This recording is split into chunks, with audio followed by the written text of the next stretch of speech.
اللہ تعالیٰ کے ہاں یہ 12 مہینے ان میں سے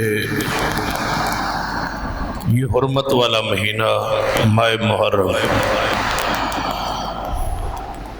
جس میں کفار سے بھی لڑائی کا آغاز منع ہے، اس کا اکرام یہ ہے جس میں تنازع نہ ہو، لڑائی نہ ہو، جھگڑا نہ ہو، فتنہ و فساد نہ ہو۔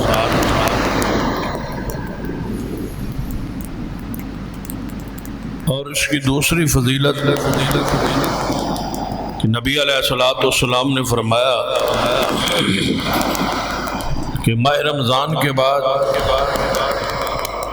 افضل ترین روزے جو ہے، جو ثواب کے لحاظ سے، اجر کے لحاظ سے، فضیلت کے لحاظ سے، ماہ رمضان کے بعد جو روزے زیادہ فضیلت کے لائق ہے وہ اللہ کے مہینے محرم کے۔ صحیح مسلم کی یہ حدیث ہے، آپ نے ماہ محرم کو شہر اللہ کہا ہے، یہ اللہ کا مہینہ ہے، تو اس لحاظ سے یہ اس کی فضیلت ہے، اور سب سے بڑی فضیلت ہے کہ 12 مہینوں میں سے اس کو شہر اللہ، اللہ کا مہینہ کہا گیا۔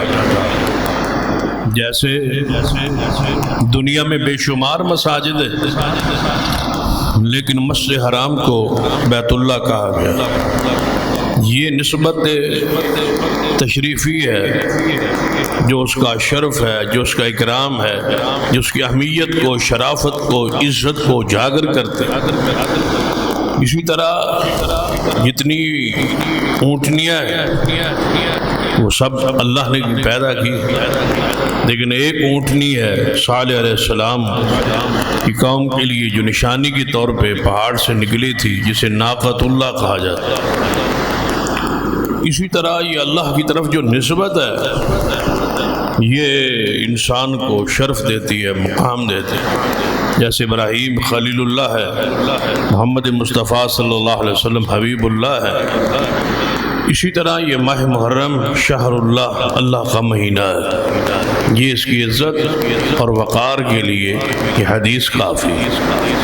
نبی علیہ الصلوۃ والسلام نے فرمایا جو شخص ماہ رمضان کے روزے رکھے اور پھر ہر مہینے کے 3 روزے، چاند کی 13ویں اور 14ویں اور 15ویں کو روزے رکھے، جسے ایام 20 کہا جائے، ان کے جو 3 پورا سال یعنی ماہ رمضان، پھر آگے 11 مہینوں کے 3 روزے ہر مہینے کی 13 اور 14 اور 15 چاند کو روزہ رکھے، گویا اس شخص نے ساری زندگی کے روزے رکھے، وہ صیام الدہر، زمانے کے روزے اس بندے نے رکھ لیے جس نے یہ ترتیب بنا لی۔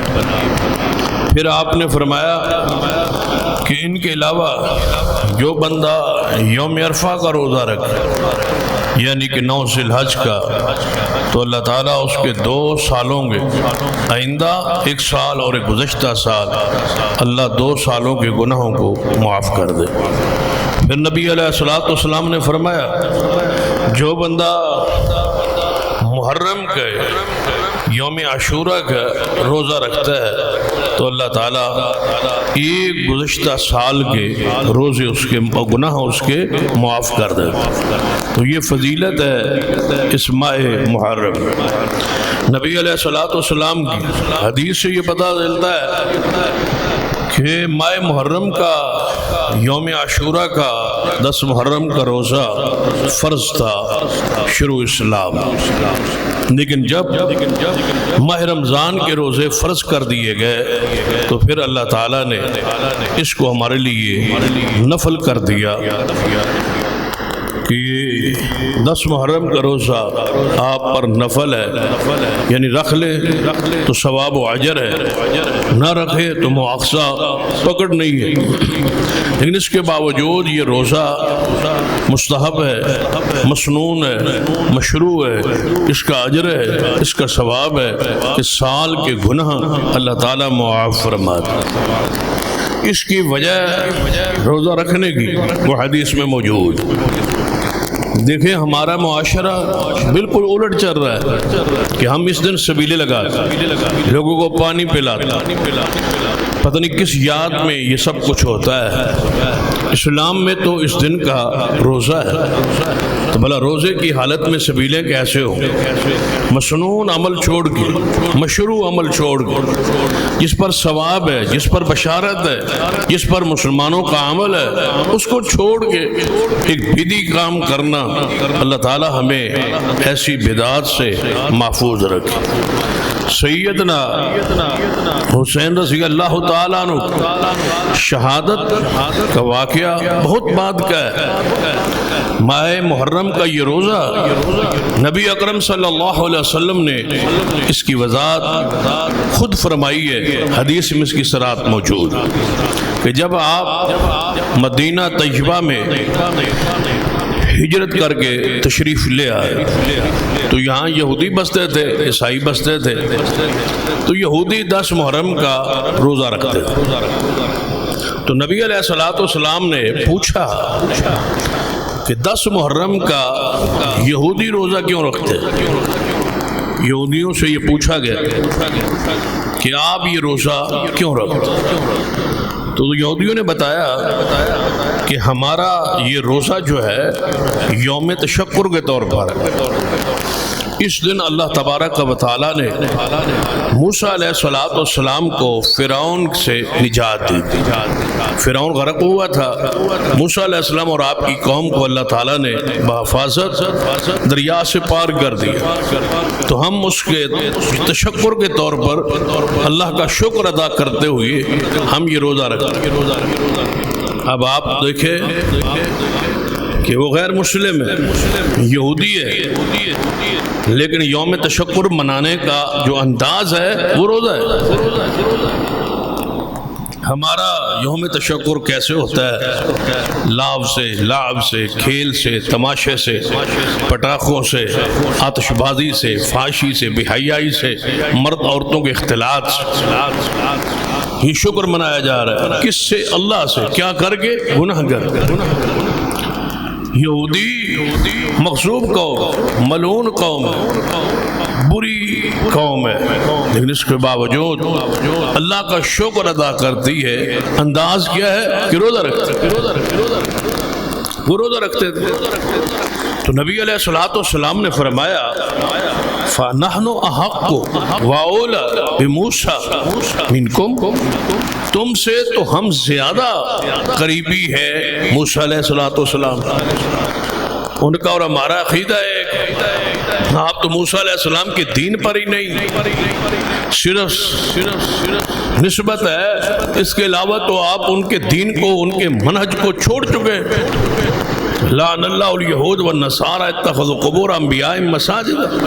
آپ تو موسیٰ علیہ السلام کی دین کی جو اصل روح ہے توحید، اس کو ہی چھوڑ چکے۔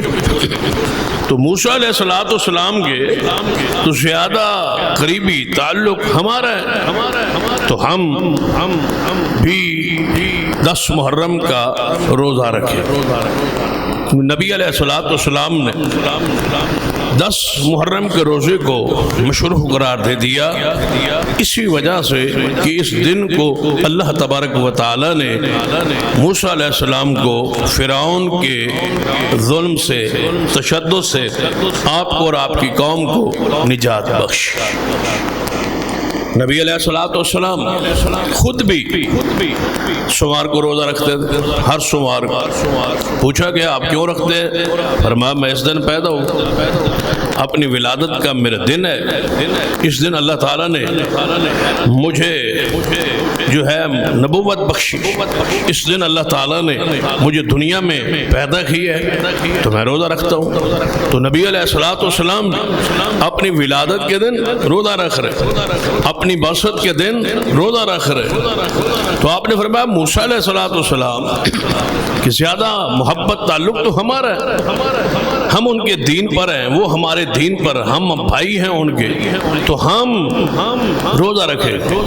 تو نبی علیہ السلام نے 10 محرم کا روزہ رکھنا مشروع قرار۔ پھر ساتھ ہی آپ نے فرمایا کہ یہودیوں کی مخالفت کا حکم ہے۔ کہ جو کام یہودی کرتے ہیں اس سے مخالفت، ان سے تشبہ نہ ہو، ان سے مشابہت نہ ہو۔ عبادت میں بھی ذرا غور کریں، یہودیوں سے عبادت میں بھی تشبہ منع ہے۔ گناہ میں تو دور کی بات، فحاشی اور بے حیائی تو ان کا کلچر تو دور کی بات، ان کی وضاقتہ باقی معاملات تو دور کی بات ہے، جو وہ عبادت کرتے ہیں اس عبادت میں ان سے تشبہ منع ہے۔ آپ نے فرمایا یہودی روزہ رکھتے ہیں 10 محرم کا، موسیٰ علیہ السلام سے اس وجہ سے کہ نجات ملی ہے، موسیٰ علیہ السلام کو ہم ان کے سے زیادہ رکھتے محبت کا، تعلق کا، تو ہم روزہ رکھیں گے۔ لیکن یہودیوں سے مشابہت کو ختم کرنے کے لیے آپ نے فرمایا اگر میں آئندہ سال زندہ رہا تو آپ نے فرمایا میں 9 کو روزہ رکھوں۔ اب اس پر تھوڑا سا اختلاف، بعض علماء اس کا معنی یہ کرتے ہیں کہ 9 کا روزہ رکھو، یعنی 10 کا نہیں ہے، روزہ 9 کا رکھو، یعنی 10 کا چھوڑ دوں گا اور 9 کا رکھو۔ بعض نے اس کا معنی مفہوم یہ بیان کیا ہے کہ آئندہ سال اگر میں زندہ رہا تو میں 9 کا بھی روزہ رکھوں، یعنی 9 بھی ہوگی، 7 10 بھی ہوگی، 2 روزے رکھ کے ان سے مخالفت ہوگی۔ تو اس طرح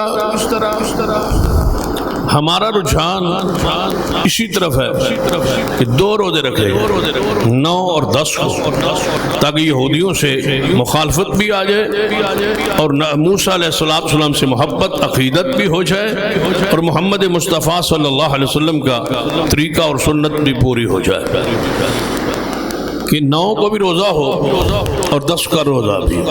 یہ 2 روزے آپ اس مہینے میں 9 اور 10 محرم کو رکھے، یہودیوں سے مخالفت کرتے ہوئے۔